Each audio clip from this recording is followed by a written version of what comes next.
Hey, it's cooking time! Magluto tayo ng minced beef chili flavor. Tayo meron tayong sibuyas, tomato sauce, red kidney beans, chili seasoning, bell pepper, kaldero ang ating lulutuan, onion grinder, bambuka salaan, kutsilyo at sangkalan. Hindi ko talaga gustong pagluluto pero sadyang talagang nauutosan ako minsan. Ayan, bubuksan ko na ang red kidney beans at ito ay ilalagay ko sa salaan para medyo mas matuyo habang ako ay naghahanda ng ibang kasangkapan. Magbabalat na ako ng sibuyas, meron akong 5 piraso at ito ay hindi siya gaanong kalakihan. Ito ay gagayatin ko ng medyo hindi siya gaanong maliit dahil meron naman tayong onion grinder para ito ay mas lalong pinong-pino.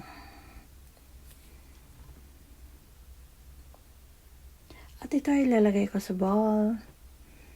At diretso tayo sa pagkagayat ng bell pepper. Meron akong 2 kulay. Ito ay green at saka red. At ayan. Gagayatin ulit. Tatanggalan ng buto. I-chop ko siya ng medyo hindi kaliitan.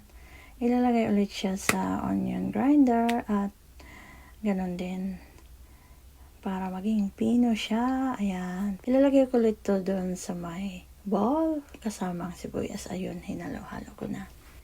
Ito nga pala yung ating minced beef. Hindi ko na ipakita kanina yung chili seasoning flavor. At ayan, buksan na natin ang kalan. Maglagay na tayo ng olive oil para mas healthy olive oil ang gamitin. At ayan, dito ko na na-videoan kasi nga pala nalubot na ako nun. At ayun, hinalo-halo ko na doon yung sibuyas muna at yung bell pepper. At after that, ilagay na yung minced beef. Ayan. At ihalo na siya sa ng sibuyas at bell pepper. At paghalo-haloin siya hanggang sa ang texture ng karne ay magbago. At isunod na siya ang chili flavor and then yung tomato sauce.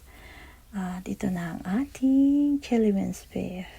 So, medyo okay na siya. And then, lastly, ay yung red kidney beans. So, hindi na siya matuwi kasi matagal na siyang nakatulo doon sa salaan kanina. So, ayan, diba? Ang galing-galing kong luro. Thank you so much for watching, guys. Thank you.